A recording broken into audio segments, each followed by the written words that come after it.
Hello, hello. Xin chào tất cả mọi người, xin chào những người bạn trên Facebook, xin chào những người bạn trên YouTube. Và đặc biệt ngày hôm nay em xin gửi lời chào đến những người anh, người chị, những người bạn thật là tuyệt vời của em đã gửi một phần quà rất có giá trị đến gia đình nhà em, những người dân nghèo khổ, đó là các anh các chị đã có một tấm lòng từ thiện đã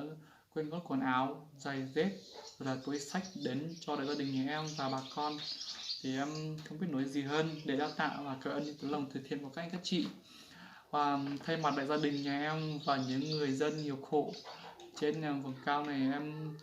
xin gửi lời chúc sức khỏe dồi dào, một năm mới an khang thịnh vượng trong Tết Nhâm Dần năm 2022 này,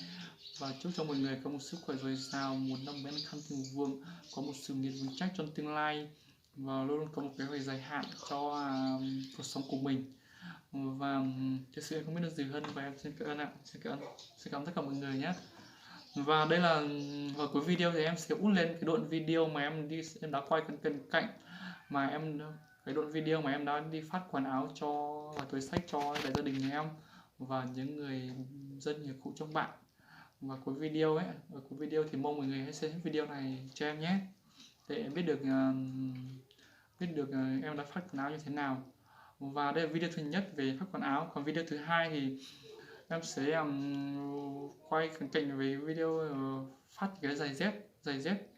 Còn video thứ ba thì em còn mang những cái giày dép và quần áo này đến ủng hộ cho những ông bà rất là nghèo khổ ở bên Cha Mại, bên Long Hẹ nữa. Thì nếu mà mọi người muốn xem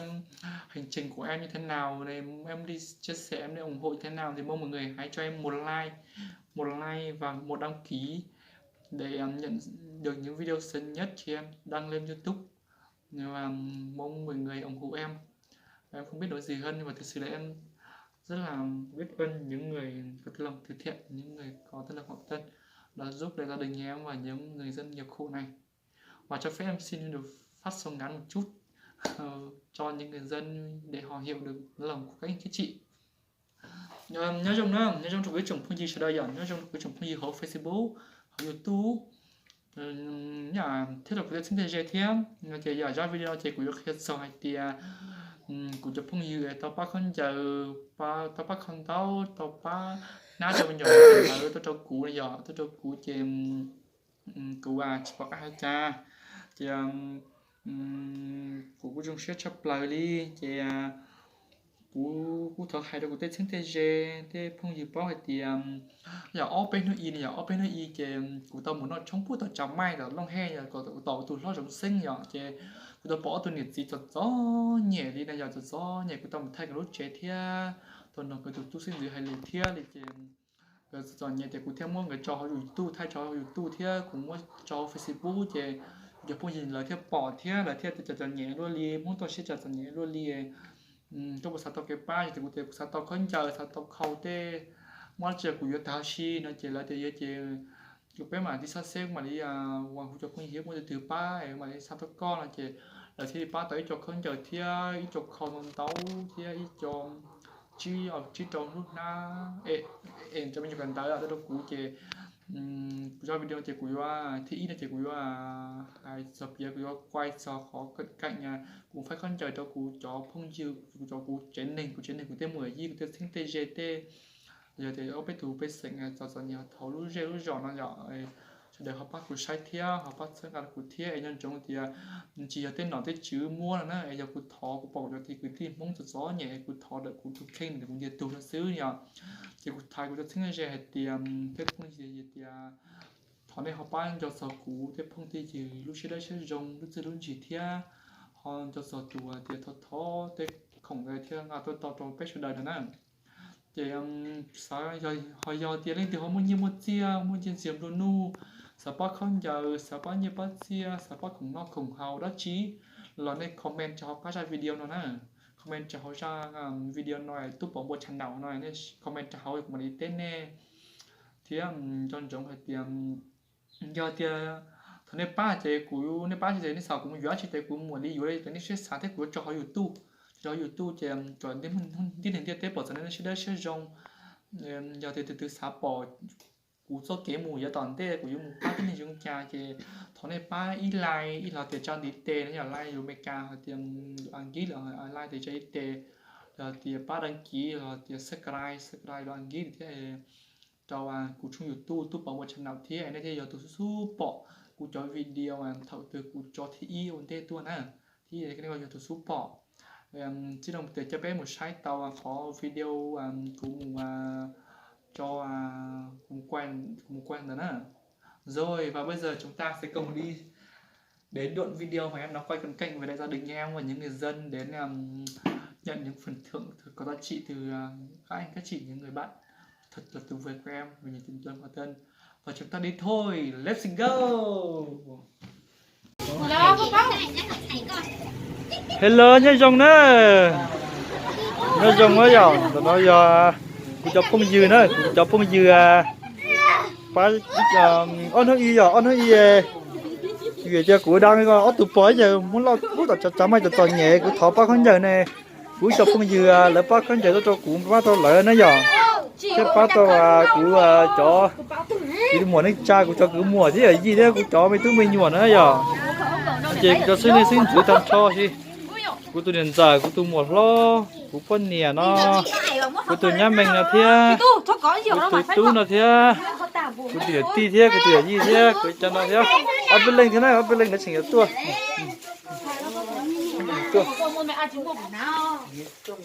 ไอ้ตู้ใส่กับข้าวมือข้าวแม่ก็มันใส่ก็หยิบกูเหนียวนั่นใช่ก็เหนียวนั่นอะไรกันnhìn chị thấy chị mà mua kho chị có nó em lẩu này như mua kho nó con nó này em lẩu nó này nhà mua lẩu đi thì nó sai lan lan cứ sai để sai lan lan bùi trong lan lan ơi sai bùi trong thì rất là sao ô phiền cơ có bao nhiêu à nhiều đó có sao hay cho đó là cho phong dư đi có sao hay chưa có chưa có chầu nữa có chầu có tay lúc nãy đợi nữa cho thấy cho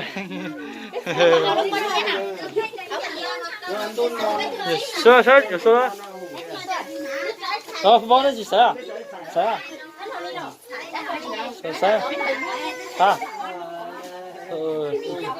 cái sạch sạch thì có chiếc chè trong cơ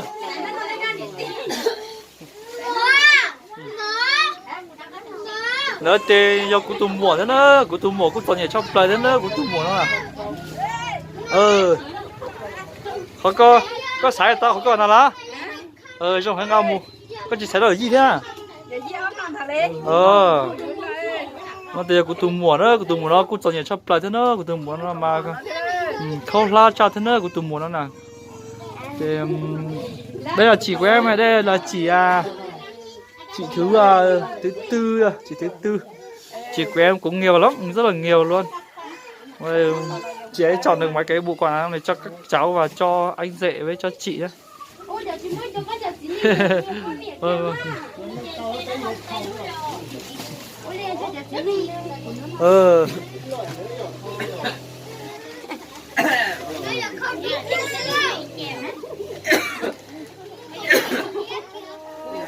sẽ chế cho thế á chỉ có bên hát đó chụp lon hát đó chưa chụp lon hát đó lon hát đang là anh giờ mà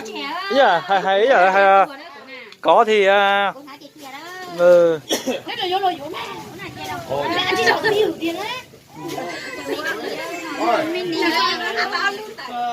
thôi chỗ nó thì của chỉ trên hình kia thế này đây là đẩy gia đình của em đây là đẩy gia đình của em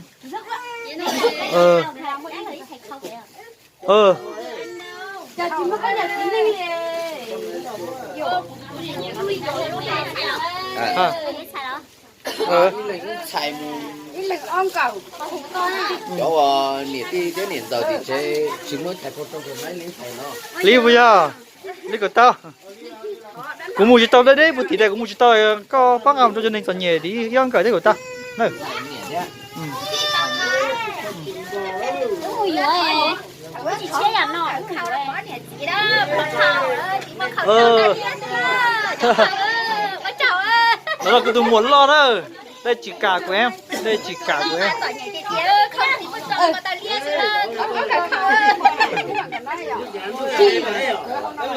nó mà cụ thổi ngỡ nè con Vâng. mấy ba con ra lọc cu thật này các bạn thổi ngỡ Lia. thổi ngỡ đâu Vâng.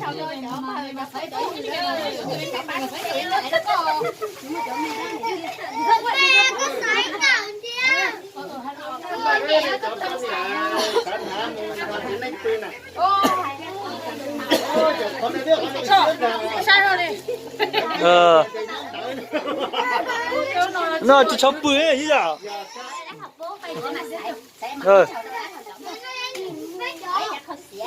Thôi chuyển chuối cho mẹ à, thế thử cho không mẹ hủa. Chào Minh ơi. Cả em các nhà hậu tâm nhá, các em đã hỗ trợ ủng hộ cho dân vùng cao nhá. Vâng.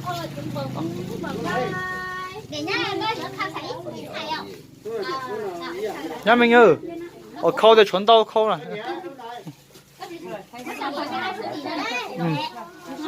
Lúc nào thì ớn, mùa ớn.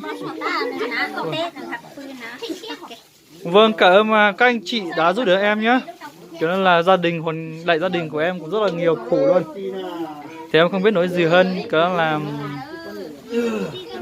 em chia sẻ cho những anh chị em khỏe là gia đình nhà em. Mong sao họ sẽ vui vẻ hơn khi được các nhà hảo tâm giúp đỡ em.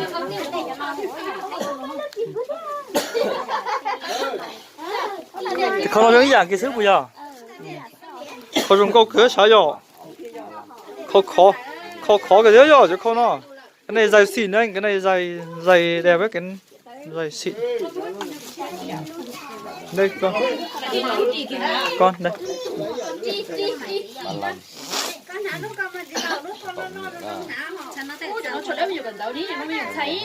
Xay đây là xay đây này con. Cho chế cho con nhớ được con cho mẹ ơi mẹ để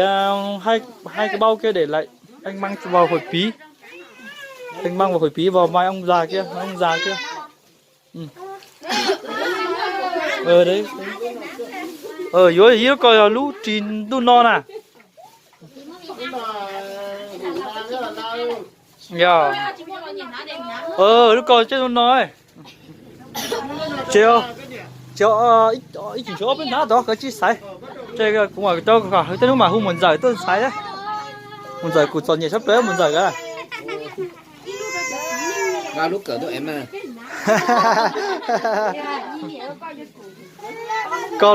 Còn một chị út nữa, chị út của em ở dưới tận tích dưới xa kia, chị út còn nhiều hơn nữa. Chị út rất là hoàn cảnh luôn. Thì hôm nào em là ăn Tết em sẽ mời chị út lên chọn cho chị út.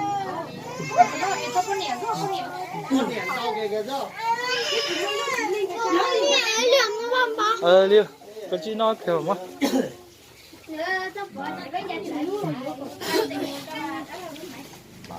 Dạ ạ.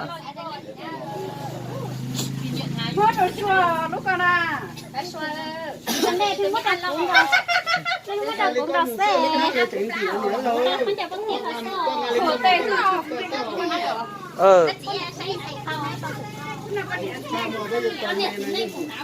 Sấy cả khâu gì ư? Bái ông chúng mày đó chỉ trả chị hù tiền nút tiêu chuyển chúa tao tiền nút ông mà bà cái lo mà sấy của tao. Tao cho một cái chuyện chuẩn tao. Khâu plot trồng cởi xuống nó khâu à.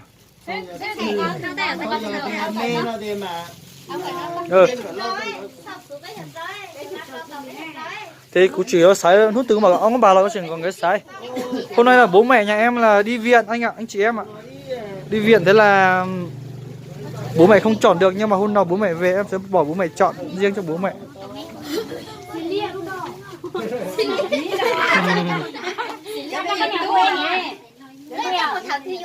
Cho Tuấn này, nếu tao chọn Tuấn à? Nhá. Nghe mình, nếu tao chọn Tuấn à? Cho Tuấn đấy. mất nhiều có gìเขาจะchỉ vô mà cái chế trong sai là mất con mất tiền nát vô vô những cái hả khâu ý linh những cái mà này tí những cái linh những cái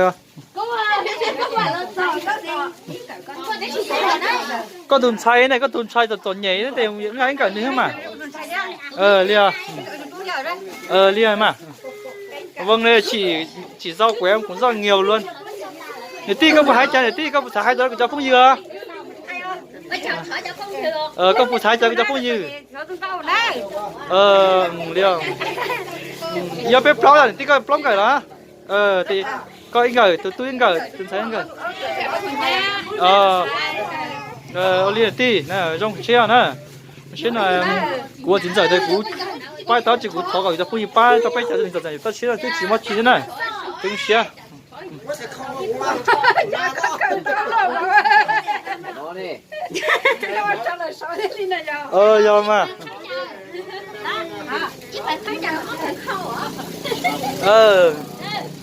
lia đây chỉ cả của em thì cũng không biết nói tiếng phổ thông nhiều nên chỉ mong là chỉ thông chỉ cảm gửi lời cảm ơn đến tất cả những anh chị đã giúp đỡ em giúp đỡ anh chị.